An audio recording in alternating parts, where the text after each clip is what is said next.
नमस्कार। Target education के daily current affairs में आपका स्वागत है। आज तारीख है 8 फरवरी 2026। कहते हैं ना, सफलता का कोई रहस्य नहीं है, ये तैयारी, कड़ी मेहनत और असफलता से सीखने का परिणाम है। तो चलिए, इसी सोच के साथ आज की चर्चा शुरू करते हैं। पहले हम आज की सारी जरूरी थ्योरी देखेंगे और हाँ, आखिर में हम इसका एमसीक्यू भी देखेंगे। तो अंत तक ध्यान से जरूर देखिएगा।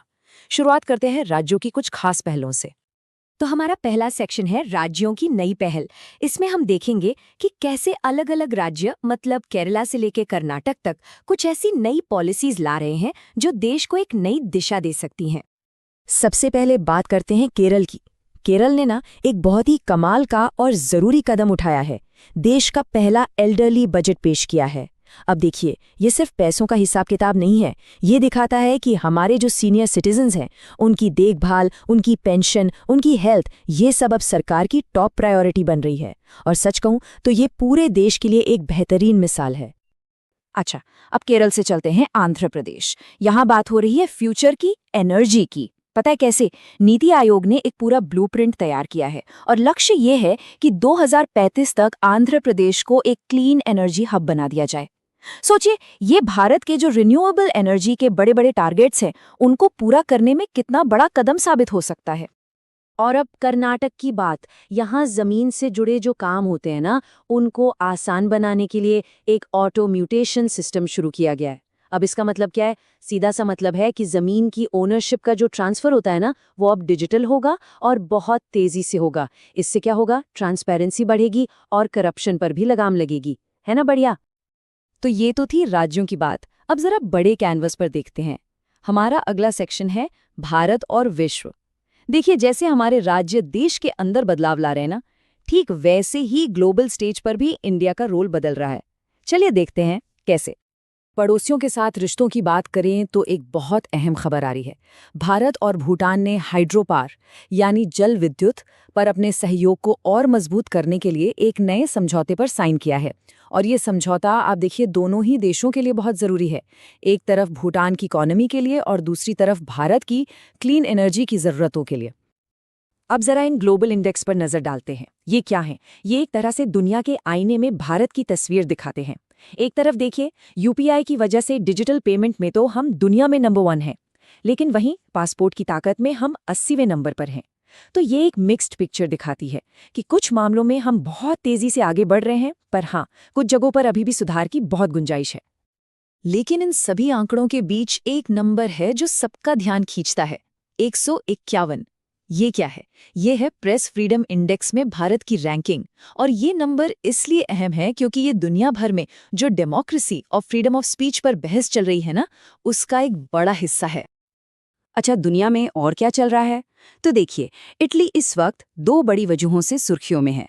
पहली वजह, वो 2026 के विंटर ओलंपिक्स को होस्ट करने वाला है, और दूसरी ये कि इस साल G7 की प्रेसिडेंसी भी इटली के ही पास है।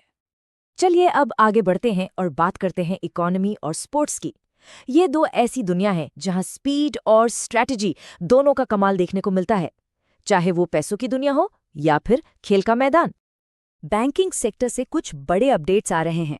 एक तरफ एक्सिस बैंक एमएसएमईज को सोलर पैनल के लिए लोन दे रहा है, जो ग्रीन एनर्जी के लिए एक अच्छा कदम है। तो वहीं दूसरी ओर एसबीआई का मार्केट कैप $100 बिलियन के पार पहुंच गया है।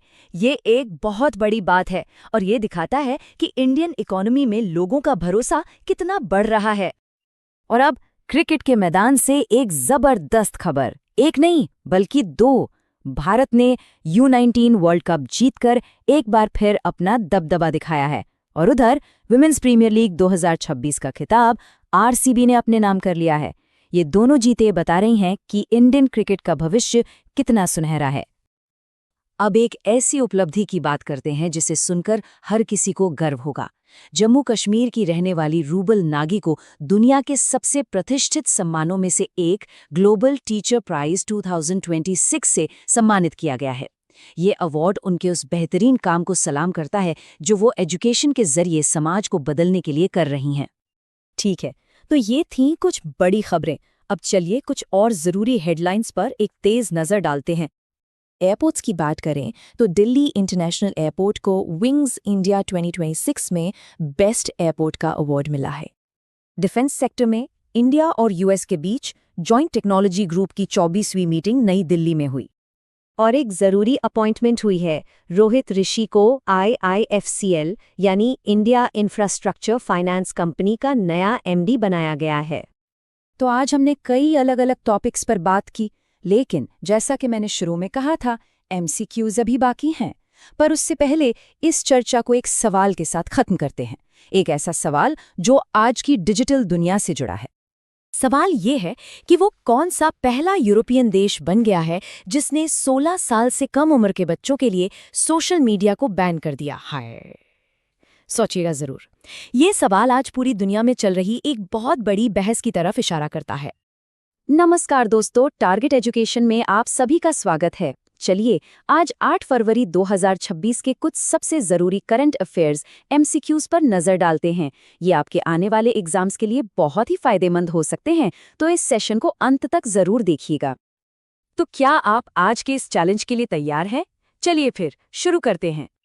पहला सवाल है, हाल ही में किस राज्य सरकार ने देश में पहली बार, जी हाँ पहली बार, वरिष्ठ नागरिकों के लिए एक अलग एल्डरली बजट पेश किया है? आपके ऑप्शंस हैं A Karnataka, B Kerala, C Tamil Nadu या D आंध्र प्रदेश। सोचिए जरा। और इसका सही जवाब है B केरल। ये बजट खास तौर पर हमारे सीनियर सिटीजन्स की पेंशन, उनकी हेल्थ और सेफ्टी पर फोकस करेगा। वैसे एक और बात, केरल भारत में रबर और काली मिर्च का सबसे बड़ा उत्पादक भी है। अगला सवाल देखते हैं।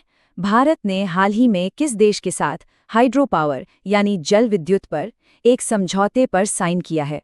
आपके ऑप्शंस हैं A Nepal, B Bangladesh, C Bhutan या D म्यांमार।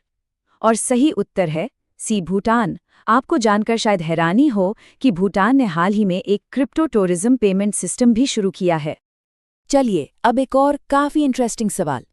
नीति आयोग ने किस राज्य को 2035 तक क्लीन एनर्जी हब बनाने के लिए चुना है?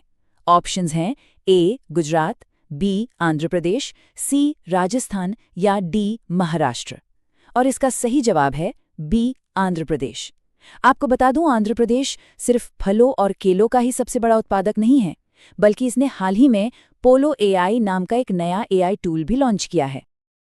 अब बात करते हैं कुछ अवार्ड्स की। हाल ही में बहुत ही प्रतिष्ठित ग्लोबल टीचर प्राइज 2026 किसने जीता है? आपके ऑप्शंस हैं A Ranjit Singh, B Nivedita Dubey, C Rubal Nagi या D गीता गोपीनाथ। और सही जवाब है C रुबल नागी, जो जम्मू कश्मीर की एक बहुत ही प्रेरणादायक शिक्षिका हैं। क्रिकेट फैंस, ये सवाल खास आपके लिए है। महिला प्रीमियर लीग यानी WPL 2026 का खिताब किसने अपने नाम किया?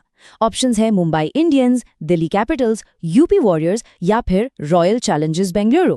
तो विनर है D रॉयल चैलेंजर्स बेंगलुरु, जिसने फाइनल में दिल्ली कैपिटल्स को हराया। क्रिकेट से ही जुड़ा एक और सवाल, ICC अंडर 19 वर्ल्ड कप 2026 किसने जीता? क्या वो ऑस्ट्रेलिया थी, भारत, इंग्लैंड या दक्षिण अफ्रीका? और सही जवाब है B भारत। जी हाँ, ये भारत की रिकॉर्ड 6ठी शानदार जीत है। क्या बात है। चलिए अब एविएशन की तरफ बढ़ते हैं।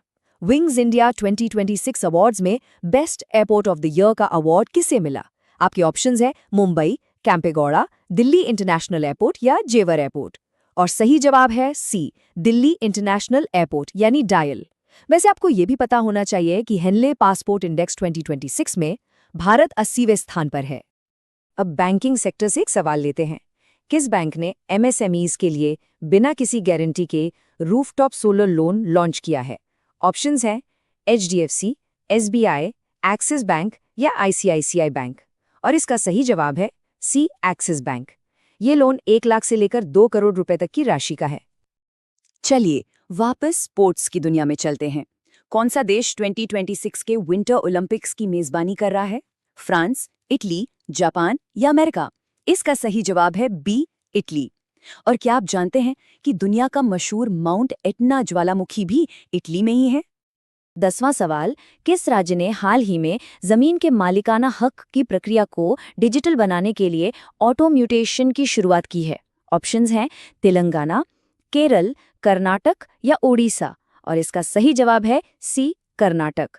कर्नाटक सिर्फ कॉफी और मक्के का सबसे बड़ा उत्पादक ही नहीं है, बल्कि भारत में सबसे ज्यादा हाथी भी यहीं पाए जाते हैं। अब कुछ नई नियुक्तियों यानी अपॉइंटमेंट्स पर एक नज़र डाल लेते हैं। हाल ही में IIFCL के नए मैनेजिंग डायरेक्टर यानी MD के रूप में किसे नियुक्त किया गया है? आपके ऑप्शंस हैं अ. अजय बंगा, ब. रोहित ऋषि, स. तरुण गर्ग या द. अरजीत बसु। और सही जवाब है बी. रोहित ऋषि, जो इससे पहले बैंक ऑफ महाराष्ट्र के एग्जीक्यूटिव डायरेक्टर थे। अब डिफेंस कोऑपरेशन पर एक बहुत ज़रूरी सवाल। 24वीं Bharat America joint technical group की बैठक कहाँ हुई थी? वॉशिंगटन DC, न्यूयॉर्क, नई दिल्ली या मुंबई? इसका सही जवाब है सी. नई दिल्ली। इस मीटिंग का मकसद दोनों देशों के बीच डिफेंस कोऑपरेशन को और भी मजबूत करना था। और अब हमारा आज का आखिरी सवाल, किस राज्य ने हाल ही में अरलम वाइल्ड लाइफ सैंक्चुरी का नाम बदलकर अरलम बटरफ्लाई सैंक्चुरी कर दिया है? ऑप्शंस हैं तमिलनाडु, केरल, कर्नाटक या असम। और सही जवाब है बी. केरल, जो भारत का पहला पूरी तरह से डिजिटल साक्षर राज्य भी है। और अब बारी है आज के सवाल की। 16 साल से कम उम्र के बच्चों के लिए सोशल मीडिया पर बैन लगाने वाला पहला यूरोपीय देश कौन सा बना है? आपके ऑप्शंस हैं जर्मनी, इटली, फ्रांस या नॉर्वे। आपको क्या लगता है इसका सही जवाब क्या होगा? हमें नीचे कमेंट्स में ज़रूर बताइएगा।